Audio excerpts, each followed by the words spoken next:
आप जो कुछ भी करना चाहते हैं, आप खुद को अपने अंदर खुशी और स्पष्टता के क्षण तक लाएं। उस क्षण आप जो निर्णय लेते हैं, चाहे आप मर भी जाएं, आपको वही करना चाहिए। जब भी आपकी भावनाओं में उतार चढ़ाव आता है, आपका मन कई चीजें कहता है, ये महत्वपूर्ण नहीं है। वो आज एक बात कहता है, सुबह एक बात, शाम को कुछ और। वो आज एक बात कहता है और कल दूसरी बात। ये कोई महत्व नहीं रखता। स्पष्टता के क्षण में मैं खुशी कह रहा हूं, क्योंकि जब आप खुश होते हैं तो आप बाध्य नहीं होते। जब आप बहुत खुश और स्पष्ट होते हैं, उस समय अगर आप चीजों को देखते हैं और सोचते हैं कि हाँ, ये करना मेरे लिए बेहतर होगा, बस वही करें, फिर चाहे वो नर्क जैसा ही लगे। ये मायने नहीं रखता कि आप 10 साल तक नर्क से गुजरते हैं, आप बस वही करें, क्योंकि आपकी खुशहाली वही है। जब आप बाध्यता के अलग अलग स्तरों पर होते हैं, उस समय अगर आप निर्णय लें कि किधर मुड़ना है, तो आप अंतहीन रूप से खो जाएंगे। ये इस बारे में नहीं है कि आप क्या कर रहे हैं, बस आप उसे दृढ़ता के साथ कर रहे हैं। हर दिन आप ऑफ एंड ऑन रहते हैं, तो वो नहीं होता। आप बस दृढ़ रहिए, आप बस एक बिंदु पर टिके रहिए, चाहे वो कुछ भी हो। अगर आप कसाई बनना चाहते हैं तो कसाई बनने पर अटल रहिए, ये खुल जाएगा।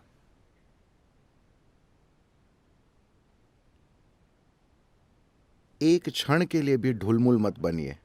आपने स्पष्टता और खुशी के क्षण में जो निर्णय लिया है, बस उस पर टिके रहिए, जरा सा भी हिले डुले बिना। उससे आपको कोई वंचित नहीं कर सकता। हर दिन जब आपके विचार और भावनाएं इधर उधर उड़ते रहते हैं, आप अपना मन बदलते रहते हैं, आप गोल गोल घूमते रहेंगे, अंतहीन रूप से गोल गोल घूमते रहेंगे। क्योंकि जो अक्सर दिशा बदलता है, साफ है कि उसे कहीं भी जाने में दिलचस्पी नहीं है ना? आप जानते हैं कि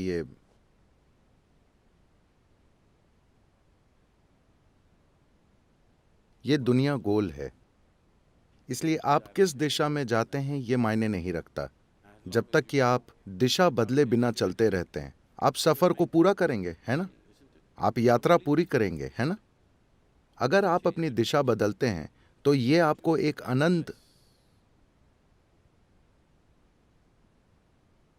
हमेशा खोए रहने की एक अंतहीन स्थिति में डाल देगा। तो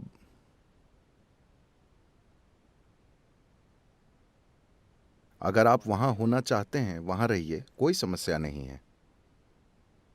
आप यहां होना चाहते हैं, यहां रहिए। रोज रोज अपना मन मत बदलिए, सुबह एक ओर, शाम को दूसरी ओर। आप अपने लिए और अपने आसपास हर किसी के लिए एक यातना है। जो लगातार अपना मन बदलता रहता है, वे अपने और अपने आसपास हर किसी के लिए एक यातना है ना?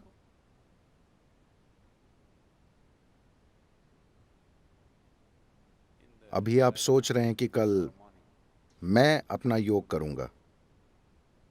कल सुबह Dong at 5 o'clock in the morning. सुबह 5 बजे सुनते हैं। मैं रोज उसे सुनता हूं। मुझे नहीं पता कि आप में से कितने लोग उसे सुनते हैं। जैसे ही वो डोंग होता है, शायद हमें ड्रम बजाना चाहिए। फिर आपका शरीर कहता है, भाड़ में जाए ये योग, मैं बस ये चाहता हूं। वो बदलता रहता है। प्राथमिकताएं बदलती बदलती बदलती रहती हैं। जीने का एक और तरीका है,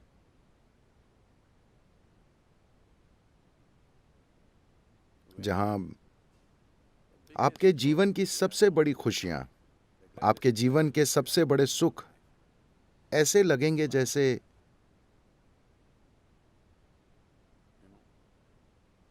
एक चींटी के सुख की तरह लगेंगे। ये जीव इसमें सक्षम है।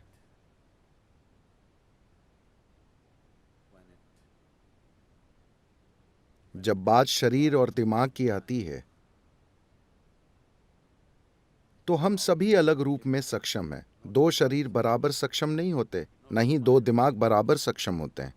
लेकिन जब इस जीव की बात आती है तो हर जीव बराबर सक्षम है।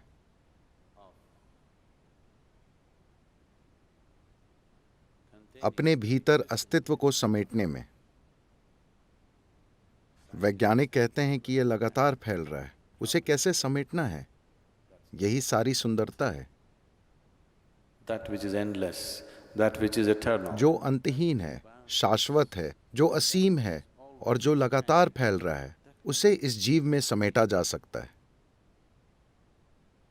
इस मामले में दो जीव अलग अलग क्षमतावान नहीं होते, हर जीव बराबर सक्षम होता है। ऐसा इसलिए नहीं होता क्योंकि आप दिशा बदलते रहते हैं। जब भी आपको एक छोटा सा कोना मिलता है जो आरामदेह है, आप वहीं रहने की कोशिश करते हैं। This so-called getting civilized has become a इस सभ्य होने की कोशिश ने आध्यात्मिक प्रक्रिया को बहुत बड़ा नुकसान पहुंचाया है। यह जरूरी नहीं है, मगर मैं कहना चाहूंगा, क्योंकि अगर आप नोमैड होते, आप नोमैड का मतलब जानते हैं? इसका मतलब है कि आप मैड नहीं हैं।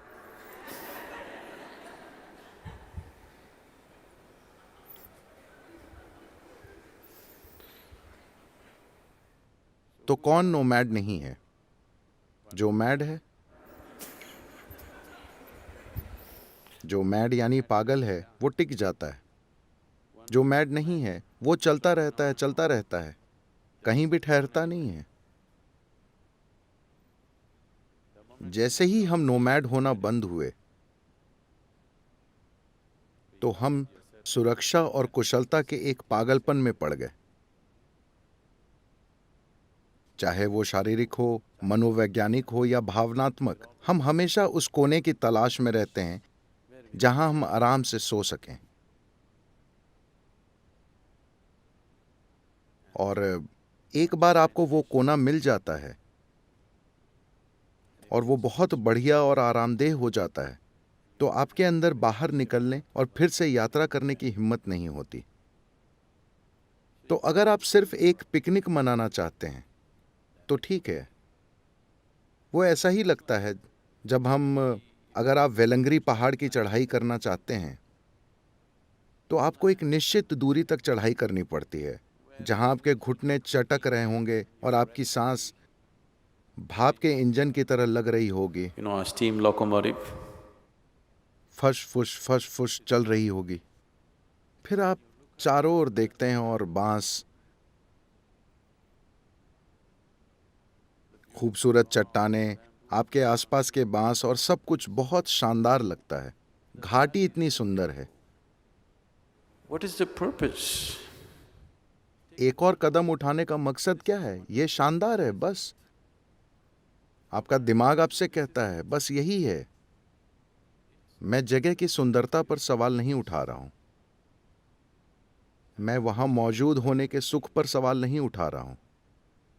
मगर अभी ये तर्क आया है, ये नया तर्क आपके अंदर आया है, सिर्फ इसलिए क्योंकि आपके फेफड़े एक स्टीम इंजन की तरह काम कर रहे हैं और आपके पैर एक जंग लगी बैलगाड़ी की तरह आवाज कर रहे हैं। तो नया तर्क आएगा। क्या आप देखते हैं कि हर बार आप जिन अलग अलग स्थितियों में पड़ते हैं, सुविधा या असुविधा की अलग अलग अवस्थाओं में पड़ते हैं, तो आप एक नया तर्क गढ़ लेते हैं? क्या आपने इस पर ध्यान दिया है? जैसा कि कहा जाता है, जब आप छात्र होते हैं तो हर कोई कम्युनिस्ट होता है। जैसे ही आपकी शिक्षा पूरी होती है और आपको नौकरी मिलती है, आप समाजवादी बन जाते हैं। और शादी होते ही आप पूंजीवादी हो जाते हैं। आपकी नई स्थितियों, सुविधा या असुविधा के अलग अलग स्तरों के अनुसार तर्क के नए स्तर आएंगे। तो ऐसा होता रहता है। इसलिए स्पष्टता और खुशी के एक क्षण में जब आप वहां मौजूद होते हैं, आप किसी चीज को देखते हैं जिसमें आपको अपना कल्याण दिखता है, आप उस पर डटे रहिए। कल आपको वो भयानक लगे, कोई फर्क नहीं पड़ता, आप उस पर डटे रहिए। वो नर्क जैसा महसूस हो, आप उस पर डटे रहिए। यही खुशहाली है। अगर आप दिशा बदलते रहेंगे तो कहीं नहीं पहुंचेंगे।